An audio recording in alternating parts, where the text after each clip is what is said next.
I'm here at the newly renovated reflecting pool. It's painted American flag blue.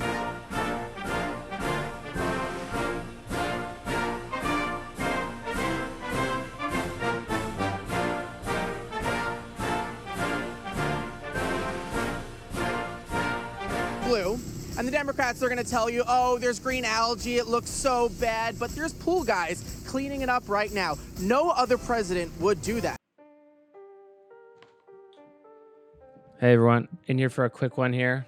Every so often, something happens in the news that it's too good to be true, semiotically speaking. So the president attempted to change the color of the Lincoln Memorial reflecting pool, and it turned green. And if you think this is a funny event, it is a funny event, but a funny one-off with nothing deeper there, I think you need to look again, because this event revealed a little bit about everybody, but it also revealed a more dangerous meaning structure that's buried right there in the American psyche. Last time I was this excited about an event was the Travis Scott burger.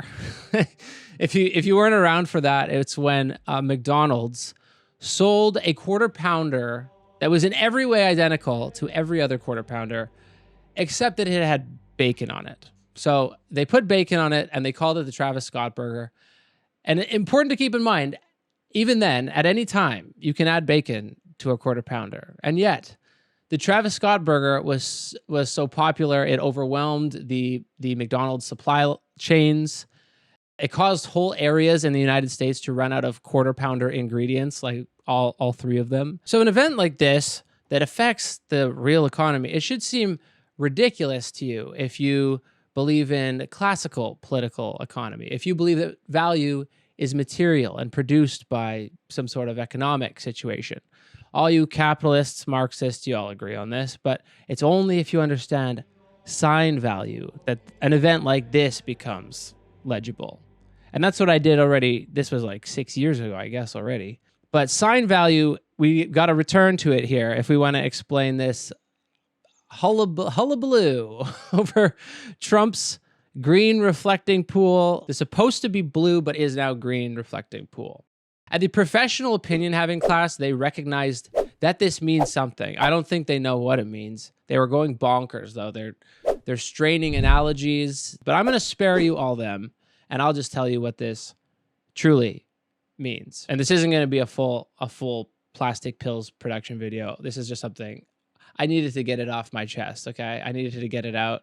So stay tuned for the big one. It's still upcoming. So to Trump, as far as I can see from the outside, the compulsive behavior in Trump's life is that he lives in terror of not being seen as having a huge dick.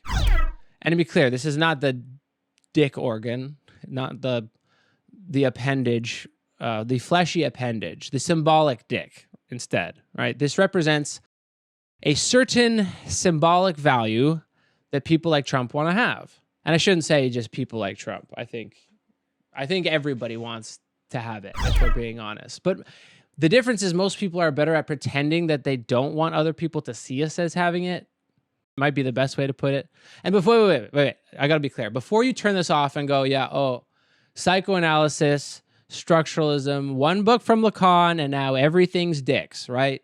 Okay. Tell me, if it's not about dicks, tell me how else you would explain an image like this. So those are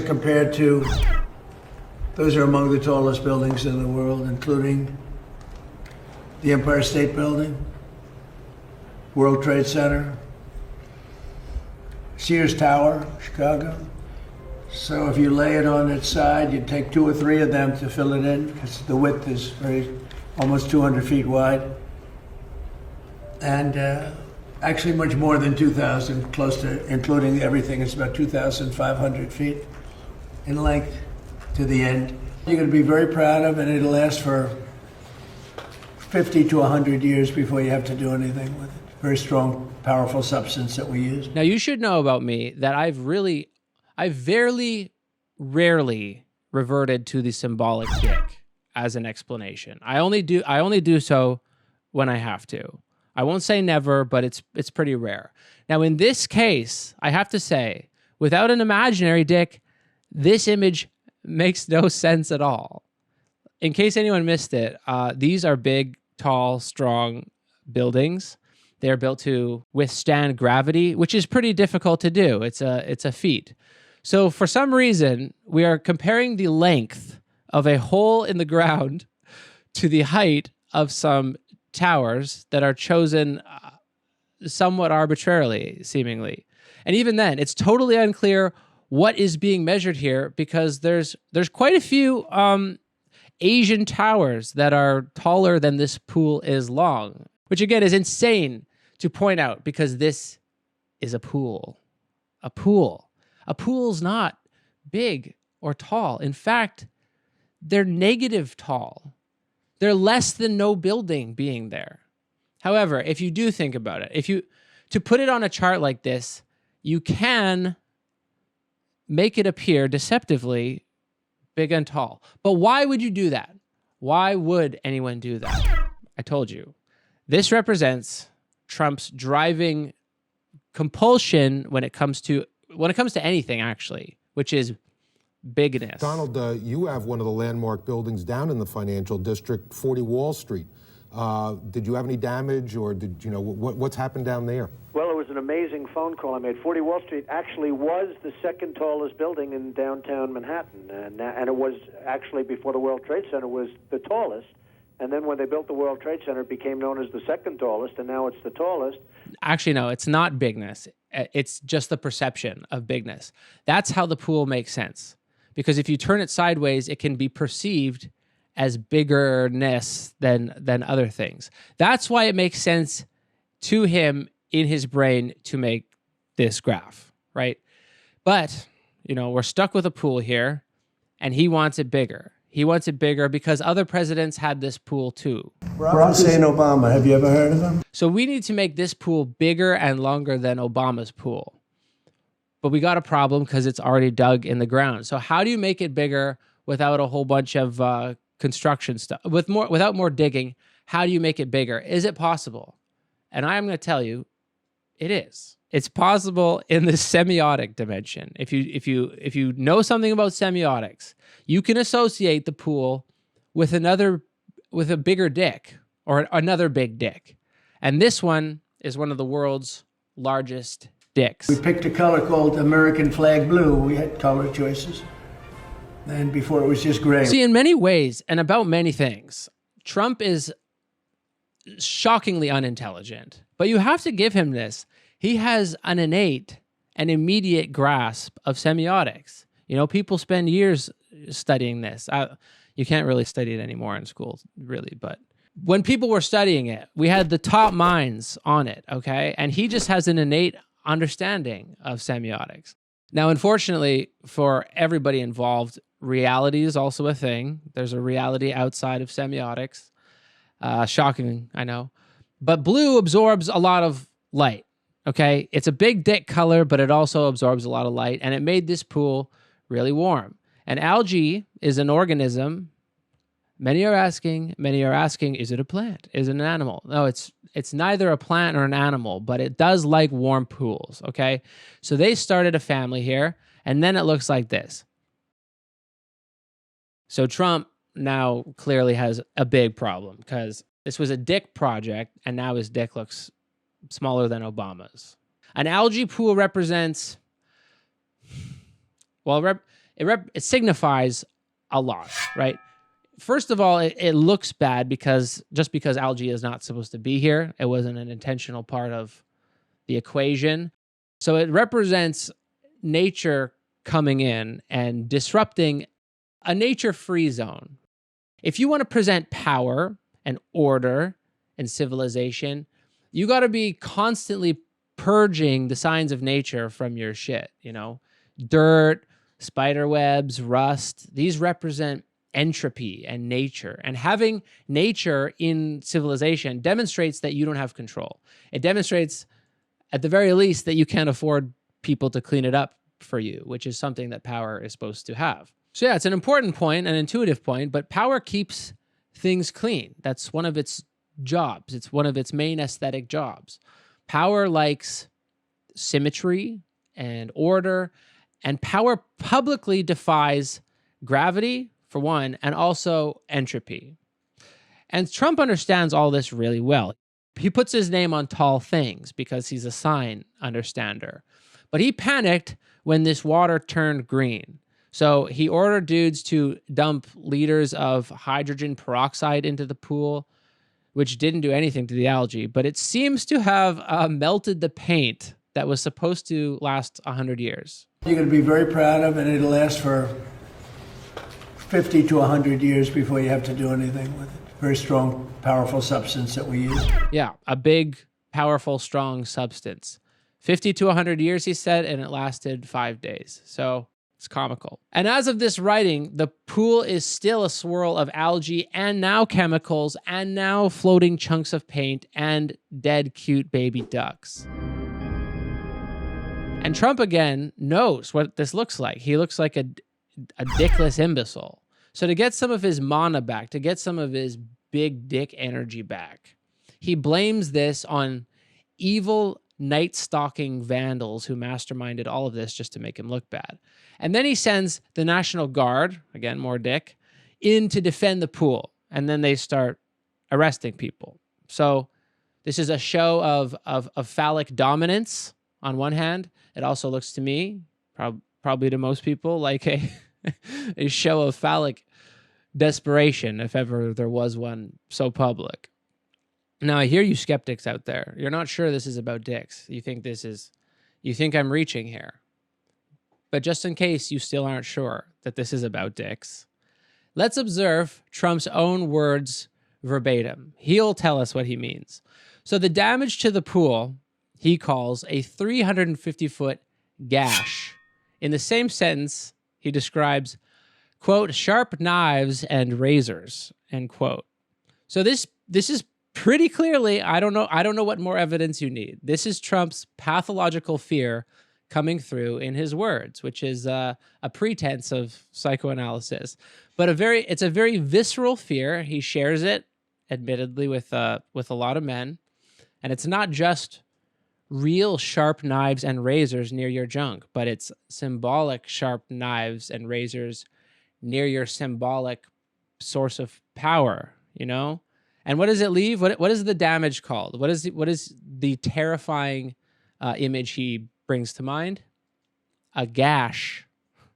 A gash, which is rude slang for the missing term in this equation. A gash is a negative phallus, obviously. It's a lack where there should have been something.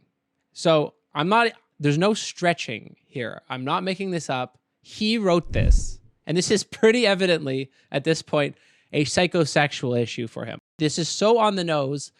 This could be a case study in the interpretations of dreams, right? He's going to say, this is his dream. I built the most beautiful reflecting pool, the most beautiful anyone had ever seen. And in the middle of the night, some criminal vandal leftists come with sharp knives and razors, and they left a large gash in my pool. Some are saying 300 foot long. When you have a 350, I think it's 350, not 250, a 350-foot slit from one end to the other, you think that's proof? You don't need to be a psychoanalyst to figure this one out, okay? He's afraid of symbolic castration. Probably a box cutter or a knife of some kind. Slit. No coincidence. This happens at exactly the same week as Iran symbolically castrates him in front of the whole world. Now, so he's an astute semiologist, but in most other things, he's an idiot. So he may actually believe that he won the war, but his unconscious knows that he didn't win the war. So this is the unconscious speaking here. So he's seeing gashes everywhere. Slit from one end to the other? Yeah, so that's Trump's side of things, okay? That's only one side of this. He's expressing his psychosexual anxiety over this, but there's more. There's a whole text to this, and to get to the rest of the story, we should look at people who hate Trump, right? So, the New York Times. No surprise, the New York Times is understandably gleeful that Trump has been embarrassed, so they have to bust out all the really strained analogies that liberal arts grads love to make, you know? So I'm going to look at this lady, Marine. Perhaps surprisingly, she actually expresses exactly the same underlying meaning structure as Trump and Trump's defenders do. And she's not alone in this, of course. Dozens of articles written on this. They're all laughing for the pool thing, but they're laughing specifically because it turned green.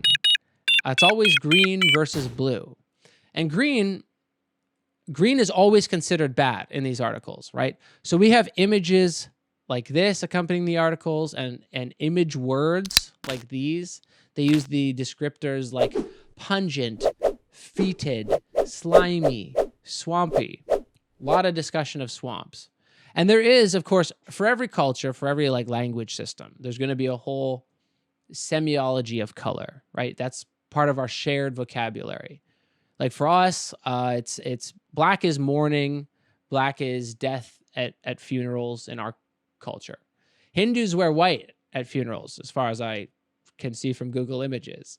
We have red for anger or passion or like sexiness. The Chinese use red for luck, again, according to Google Images. Now for green for us usually is on the positive side of an opposition. It's like life versus death. We got green versus black.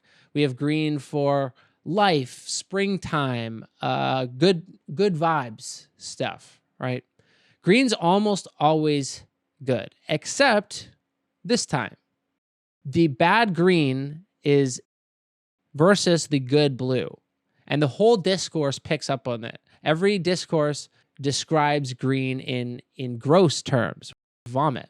So I thought when I saw all this, there has to be something to this. There has to be something more, because everyone seems to be drawing on the same source. And that's kind of what structuralism is. It says we are all drawing on the same source. So my hypothesis, this is what I came up with to explain this particular opposition. It repeatedly shows up in its reference, even though green is good usually, because it means, you know, growth and crops and spring and winter's over. But green versus blue does have a special meaning when it comes to water, particularly for mammals like us. Because green for water means that algae can grow in it. And for algae to grow in it, it means it has to be still. And still or stagnant water can be polluted. It's not potable. It means danger. You shouldn't be drinking still water unless you absolutely have to. But if water's blue, that means it's clear enough to reflect the sky. So blue, when it comes to water, signifies purity, potability, coolness maybe. Coolness because moving water is cooler. So then I got to ask a bunch of questions. What color are water cooler jugs? And look at the bottled water. This is a smattering of bottled waters. Every bottle's clear with a blue label, except there is an exception. I'm going to say the exception proves the rule, but there's a reason. There has to be a psychological reason that all the water bottles use blue labels. And that reason is part of the meaning structure that we share, quite simply because this is a matter of life and death. So not only that, but there's innumerable references to swamp and toxicity and even infestation. Now, I'm not an algae rights activist, although there are some out there, at least two. And to defend Team Algae for a sec, none of what those liberal arts majors are saying is even true, factually speaking, at least. It's socially true, but it's not factually true. Because algae, well, 1%, all right, 1% of algae is toxic. And this kind is not one of them. So this means that algae is none of these things. Fetid, infestation, toxic. You're as safe eating green algae as you are eating lettuce. Like 99% safe. Like it's way more dangerous to drink raw milk. But to Marine's brain, because she didn't bother to check the scientific discourse.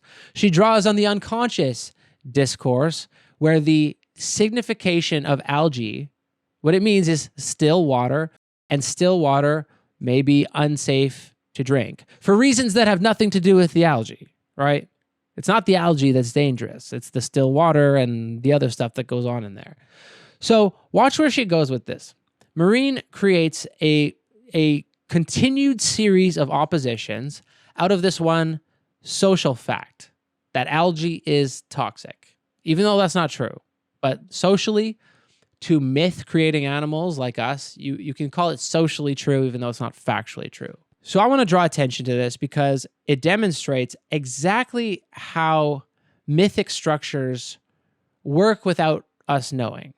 And by what the position here means, she agrees with Trump on this. They share the same meaning structure, namely that this pool is sacred, and because it's sacred, it should not be green.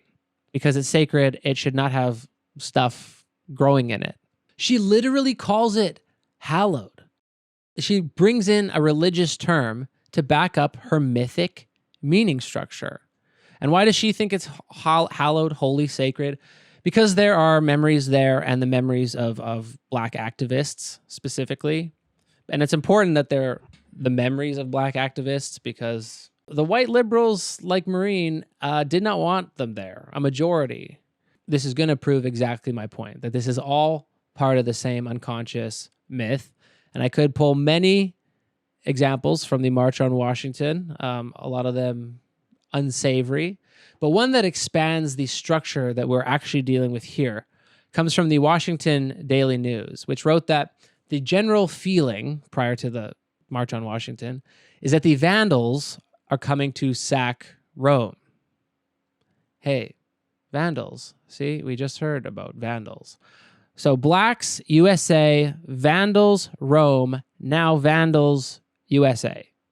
It's exactly the same structure. And this is nothing new. It's not like we invented this. Civilization being under threat from the barbarians, the periphery coming home to the center.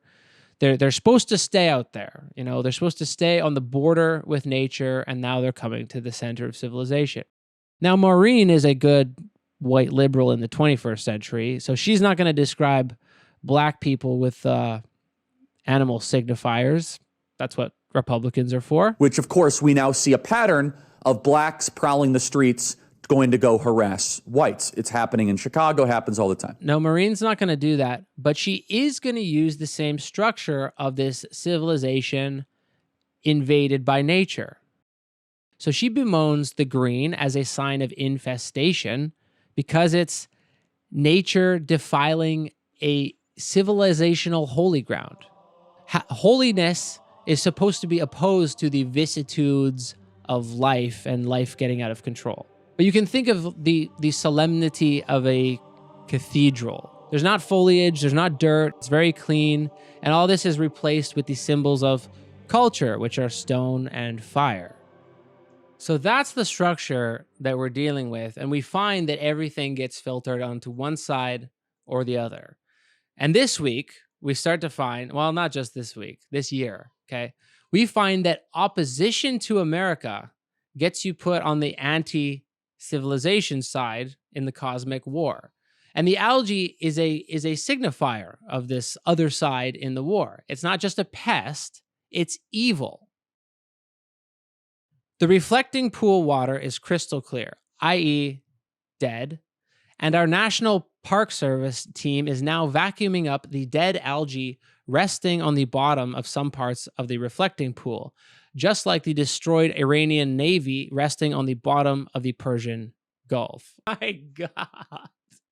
See, I'm not the one making this up, okay? Like, this is from the government. Iranians, algae.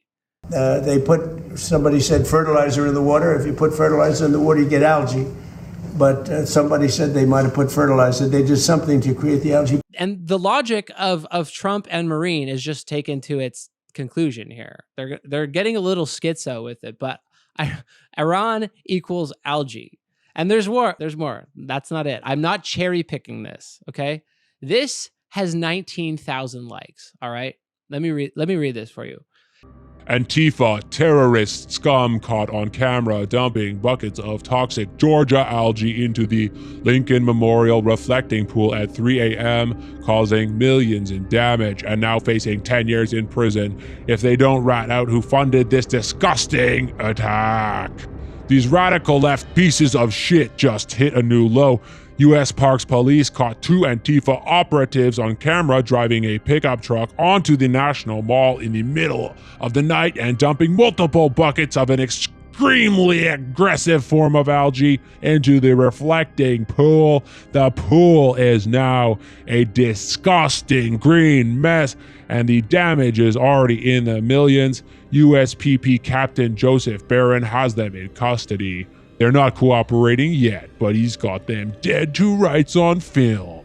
It's that or 10 years in prison, Barron said. They've caused millions in damage. These domestic terrorists thought they could vandalize one of America's most sacred sites and get away with it. Wrong. This is what Antifa really is. Not mostly peaceful protesters, but actual criminals who hate this country so much they'll poison the reflecting pool in the dark. Share this everywhere and let every patriot exactly see what these Antifa scum are still doing to our monuments. So, okay, this isn't factually true. Again, I'm not that interested in facts. I'm interested in mythic systems. And this is nothing if not an expression of a mythic system. The same mythic system that we were dealing with Trump and Maureen. This isn't factually accurate, but it is structurally accurate. Antifa are terrorists doing biological warfare. The word poison is used. The word sacred is used. These monuments of civilization are under attack by the evil. They caused not only the vandalism, which was Trump's story, they also caused the algae. So they're like the barbarian witch doctors from the edge of civilization, which in this case, for reasons I do not understand, Georgia here is considered the edge of civilization. They're coming from the barbarian homeland of Georgia to corrupt our monumental civilization with living creatures. Now, I don't need to say this, but this is entirely made up. This is a picture of a truck from 2 years ago, but this is not about facts, right? It's about social facts. And it's about how all these sources, they draw on the same meaning structure. Now, we have to thank Fox News for, again, if you think I'm reaching, Fox News is just going to tie this up in a perfect little bow for you. I think, algae is the perfect analogy of left-wing politics. You can't, you can get rid of it and make things beautiful, but it's going to grow back. And so you kind of have to constantly battle it because it lives off the things that you make. If there was no reflecting pool, there would have been no algae. If there was no wealth and prosperity, there would be no socialism.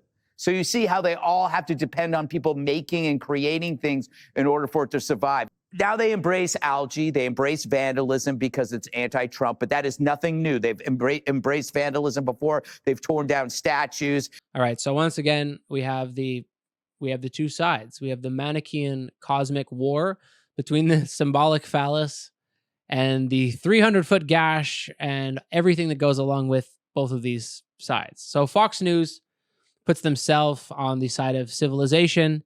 Civilization is cool and strong and pure and always under threat. It's under threat by mobs, terrorists, messiness, immigrants, whatever it is that week. Actually, this dovetails perfectly. I did another analysis of Lysol commercials.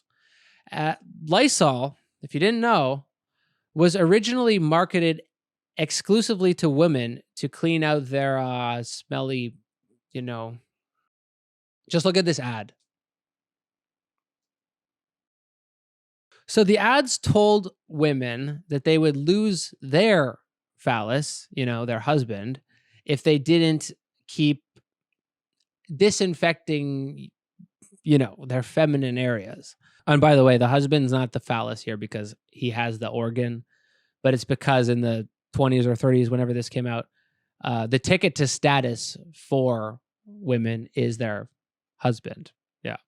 So yeah, women kept spraying Lysol up inside themselves, and some died actually. Like hundreds died from Lysol poisoning, which is way more than have ever died from algae. Okay, so women can go both ways on either side. There's the dirty women. Dirty women are gonna lose their phallus. They're gonna lose their signs of civilization. But purified women are on this side, and they have chosen to regain the symbolic phallus. You can check out the whole rest of that video. I have a whole video on Lysol commercials. The external world is full of germs that are good. Half of your body is germs that you should not kill.